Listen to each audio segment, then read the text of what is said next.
the berry. Sabusirubanjoka. Kakati yovolaba nti Museveni mmwe nze we muyambira. Heap everything nti Museveni yalemeddwa. Ate bano babi nnyo. Bano bali wasi. If the fellowship produces a successor to Museveni, we are in danger. We are in danger. And we come back up akugambya education oyayogera bamusasula 5 billion mu hoteli omutasasuze muntu yagenda wakalisa ne ba 10 billion za jangu nko kubenyondo omuntu engwasi nali mutire ekyankwanze omulalo nayogedde let us call him to kyankwanze we pressurize him to citizens quest twali tugenda fe na wali tokyaliwo 10 bafu babiri singa afcon tumulabira mu ggulu Afcon final mwani mulaki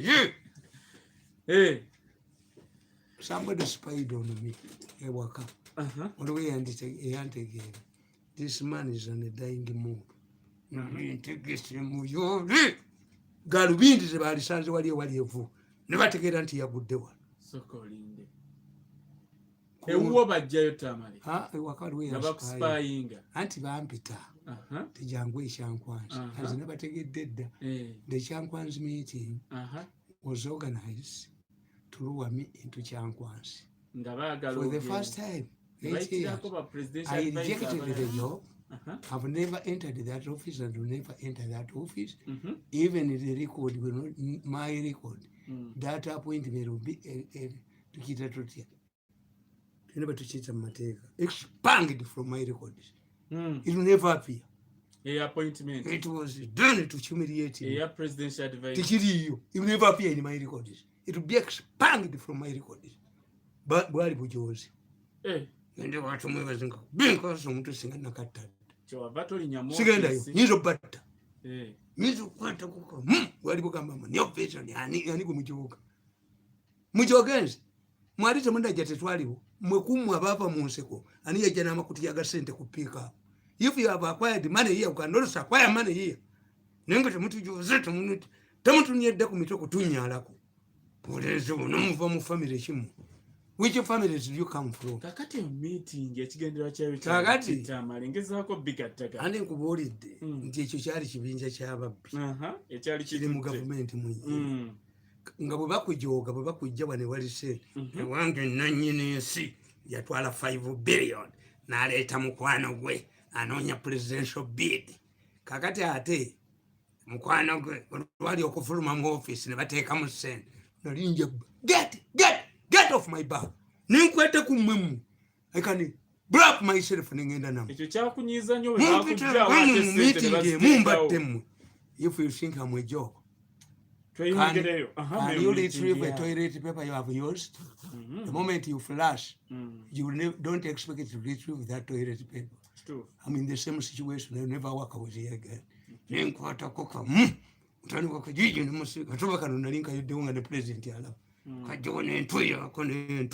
You're here the tape. Italy. What do you think on a movie? Akakuri bagenda kago. Kulubya tova mu bukedde nga tulina 10 milioni zange 10 ne kabusenga mujja kutunda ebintu byamu ale mukwezi ya kyamulemeza mbuba bebu ntwale waffe ngende kulubya bagenda kugoba naye tofuluma bukedde nga tulina milioni zange 10 you sell your property atenga bamugobera abale bona abazukulu bajja kufuka embisairos they has to pay bajja kusasula basajja bano betaaga omukambwe katuyongera mu eri meeting kakati nkugamba ngamba nti president abayita n'abakubira obutambi obwo kati kano katabane kakajiji ke kaali kababuulira ngenze yankubidde obutambi akoze eki abasiru bateekako abantu let me tell you time those machines are inside my church going and the church is open Tamale church biri mu kanisa yange nakati waggulu ogamba sabo yingira yo empola kwembe kwati yingira yo timba akusebe Tamale bakubayo bomu nakati waggule entwe musajja bakulu ne badda mu discussing amazi Tamale munyevu nnyo vidone bisajja bikulu byali bediko bikola ebintu bye if you know that the president controls these machines what do you do? President Know that what you are doing is wrong and you can arrest you anytime he wants. Yes, that is a professor. Professor Chaba Yambi, Umayit in Bayam. Nti Bible yetugamba. Nti bagenda basiru ne bakola omunala. Balabe Katonda. Ne Katonda yabatabula nnimi kati abo baatabuka. Buli omu agira munne. This is my machines. Byomabyo. Ne meeting gye mwabaddemu mu Serena nagitegedde. You have been given bino byonna monitor byakuba. Bo abatagemeddwa bagenda kubasiba. They are just finding one thing.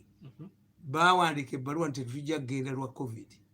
President naggulawo economy. Tebakyalina justification. Mujja kutemba. Kati mu Serena babuwandiikidde ebbaluwa. Ne babugamba nti if they don't go this week, ICC is passing a judgment to declare them fugitives. Oli okubulabe bwe bagwasa entwe abantu bakubira wano bajja kubatta.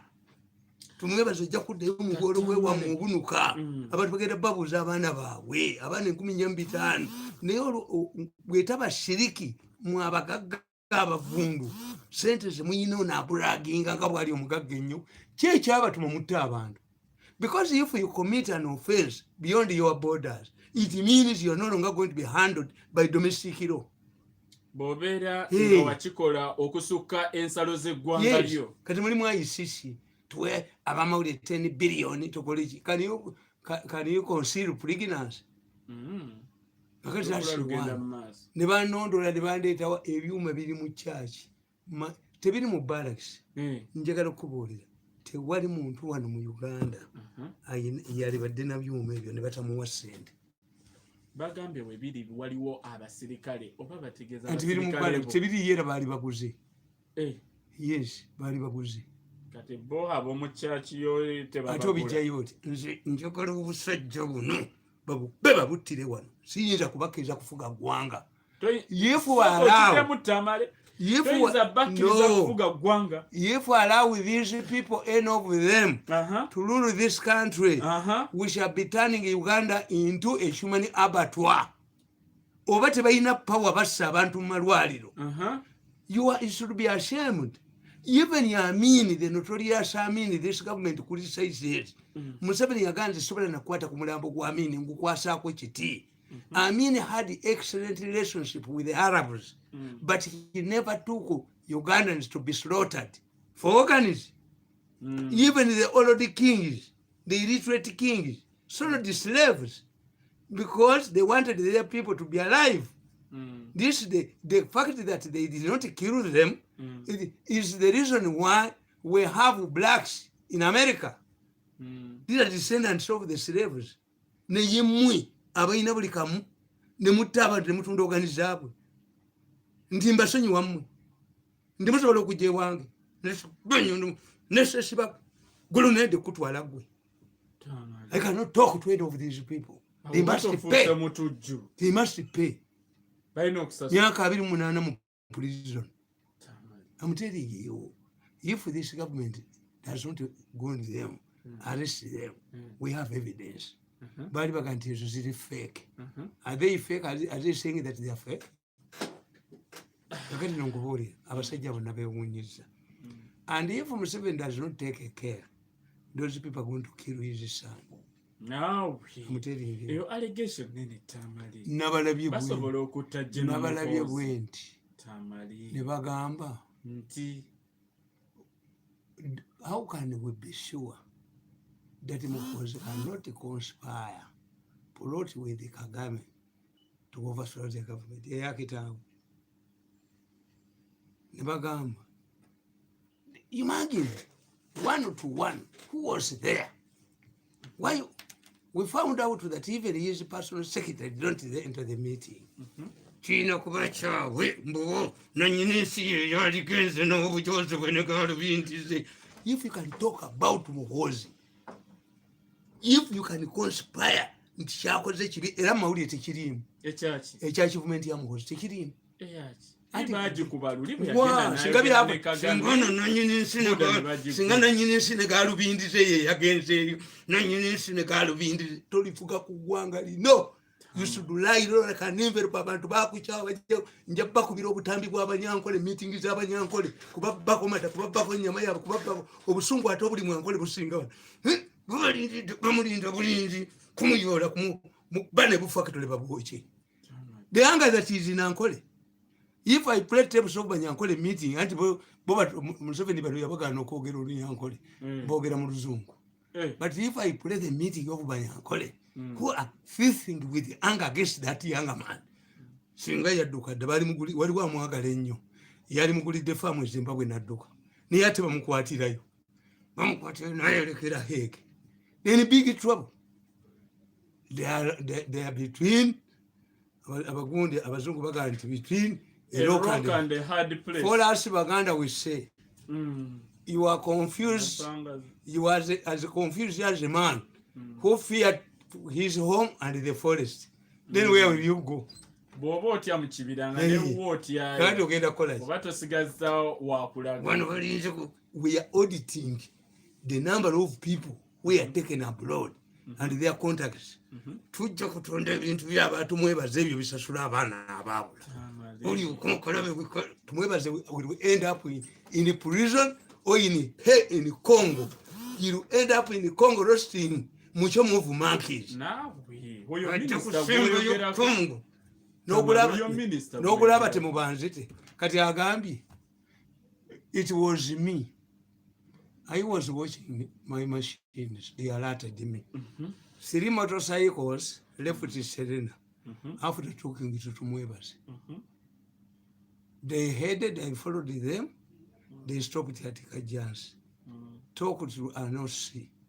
And they headed the Nzogoberi Ranganziraba. Nezuweten again. Zabulya mu garage ya muntu. Zabulira mu garage. Nenzija nenjogera. Kakati yabadde tamanyi. Yabadde nti banne be bakyogera. No, I watch my machine is always stationary. Ati Serena. Ati za sitira ye. Bali bagala kutanze bayogera ne OC. Tulina operation gye tugenda okukola naye don't respond. Ezo pichipichi esatu zayogerako. Ndikale yazitegeera. I'm monitoring you. Songa most conspiracies no n'ebitongole ebikuuma ddembe bibeeramu. Ebyo baabita. Ati let me tell you. Nalabye omusajja Odwe. Why don't you Odwe kangobuulire. Odwe. I don't know which tribe Odwe comes from. The moment they bring another wife, always understand that your husband has passed a vote of no confidence. Normally, the elite departments in the police side and special force, special twagitanga tutya, special and twalina betwagitanga. Yes, I.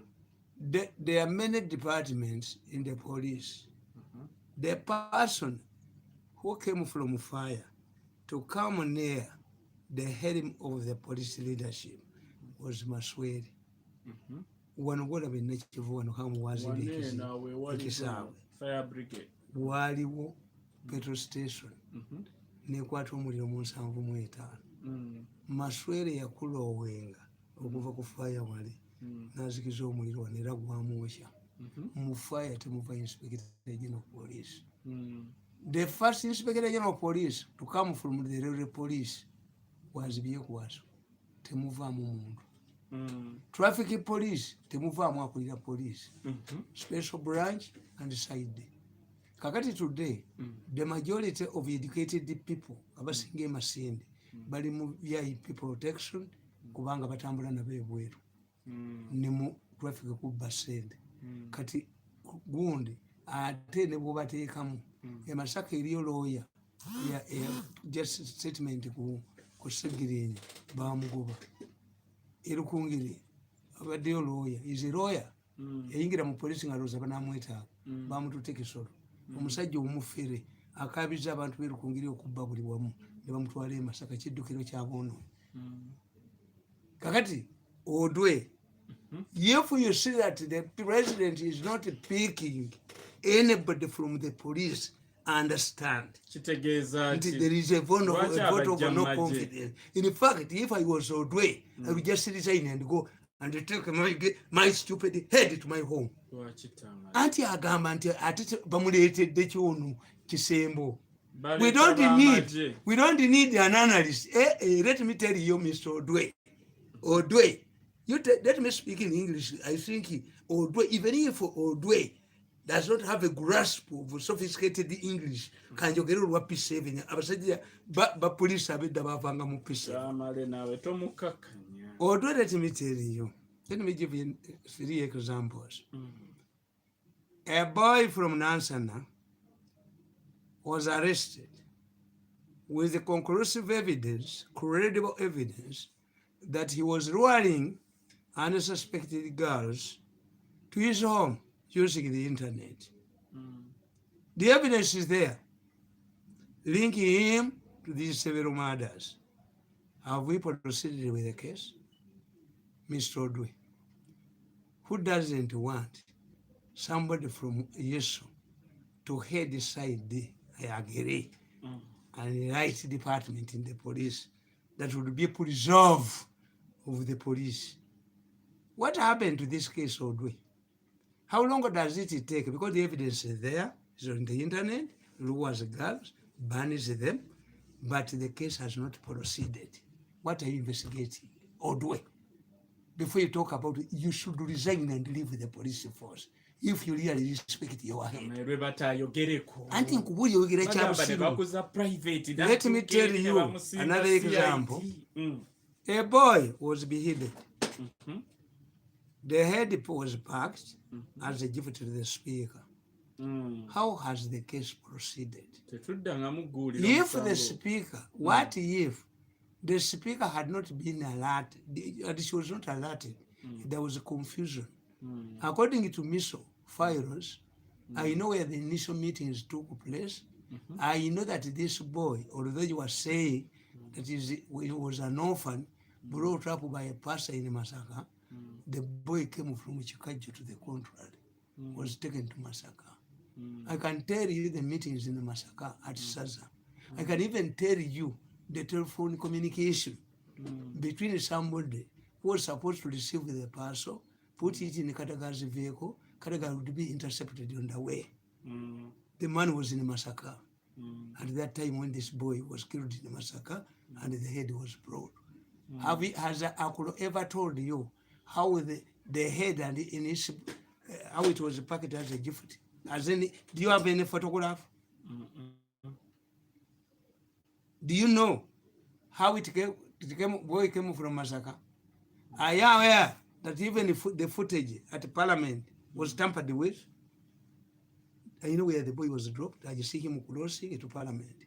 Miso yabiraba.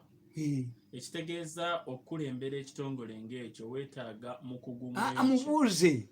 These are clear issues. How many senior police officers who have been killed with glaring evidence? If the police can lose senior police officers, how can we trust you? The senior police officers, the likes of Andrew Felix Kawe. Yes. And you cannot even protect yourselves. How can we trust you? If you say that you know what the police needed, Mr. Odwe, what efforts have you made, Mr. Odwe, to ensure that these police officers who contribute money to the police circle get their money? Odwe oye, Odwe oye, Odwe Jew, Odwe Jew, Odwe oye, Odwe oye, Odwe Jew. If you cannot even fight for police officers, it requires an army officer. In fact, what the president should do is to get somebody, an expert from yes. I'm telling you, what the president can do is to get an expert from the army circle, Wazalendo, to run the police circle. Because one of the reasons why the police is outside of Museveni, they steal their money. Sente zabaziba. Odwe oye, Odwe oye, Odwe oye, Odwe, Odwe oye, Odwe oye, Odwe. Odwe who cannot even fight for police officers. It requires the army to send a savior to ensure that the policemen who are under your control, Odwe, receive their money. nena abamaje babaddeyo bangi poliisi tennatereera bangi be basindiseyo Tamale Sabiti muze abaddeyo baani babasindise bali ku ranka z'aba commissioners andi ngobulire nti ekyo kyonna kampuni running obituleeta bagiteeka under receivership Sembule kyekyamukola obubi yali mukulaninga companies ze nagenda mu piti banka neyewolayo nazo nezimulimu okuzzaayo piti newamba companies netandika oziraninga nezigwira ddala kakati who has brought a receivership the situation of receivership a person who is trained to kill and to avoid killing how can he run the police kitegeeza the problem is there. Nobody in the police should raise his ugly head. Yes, because they are failed. Anti kakati odweta sana kuogera. Kuba kakati mwe kyabalema nti fire brigade twakula batugamba nti fire mujiwa gundi free passage. Naye wano mu Uganda mbuuza abatakisi lwaki temuviira fire nti ebetwala mazzi bagenda kutunda mazzi ku masomero. Fire brigade bwogikebera awo nogitula endowooza nti fire brigade eyimiridde wano erimu omupiira eri wa dereva waayo aliwa. That's why they delay. They think about fire brigade when fire erupts somewhere. And I think the only smart guys. Yes, it needs an overhaul. The leadership. No president bagenda butwala. I'm telling you. Mufeyirinze. Museveni takwata ku kintu nga tekinnafeerire. Kakati oyo chief justice bamuzanyisa kati. Chief justice wa chief justice na wa speaker. A speaker. Ekibugulu kikabira wa chief justice na wa speaker. I'm telling you. Speaker kati soko wa chief justice wabadde ekibugulu aganyi beiro ya mwende mugata male chichi kyanganyi. Abawulira boogera abo bagenda ne bayingira mu government yatundula nti atundula. Bagiyingiramu. How can he explain now? How did this man's case end? Yeah, Bobby Wine. The Kisachi justice with the chief justice. How did it end? And the election. Now the Mokusum sound. Chief justice not do Kokubari Wabamukubidama sim.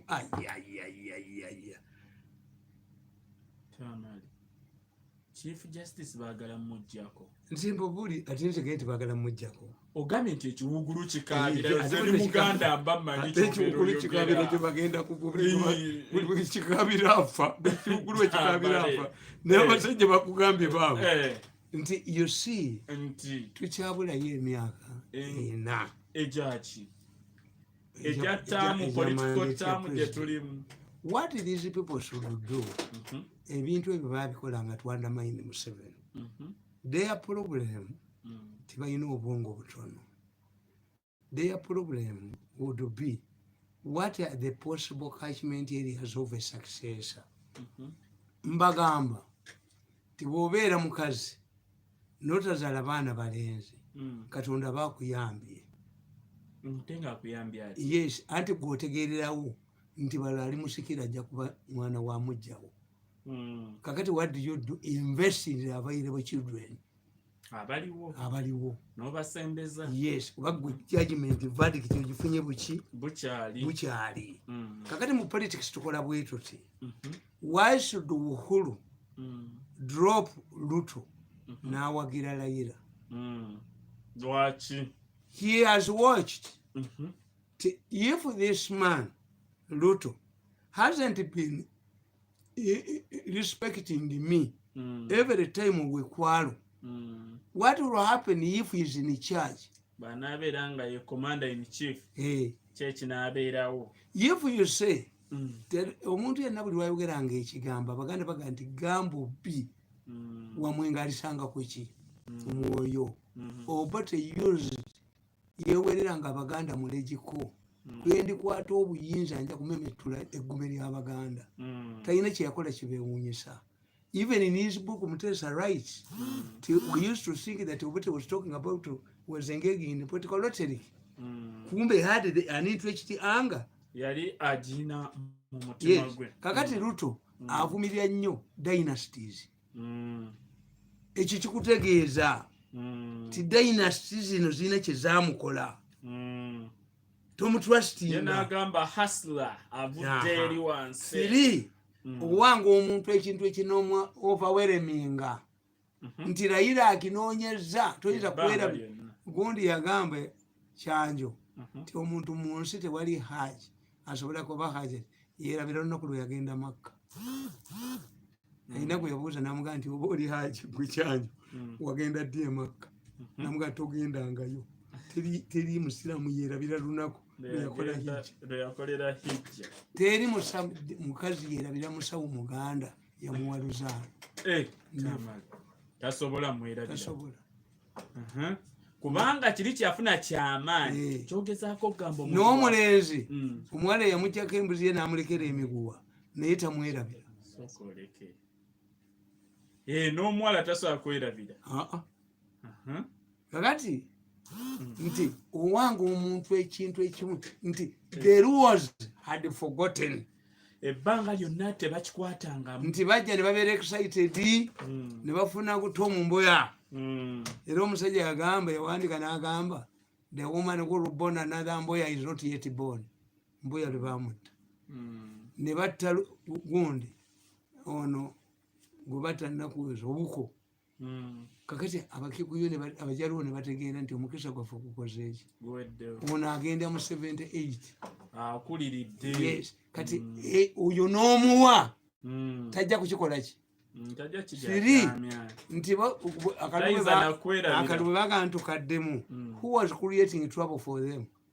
Yali Odinga. Nabaga nti omwana bw'awaganyala mu Katanda n'alemesa parliament.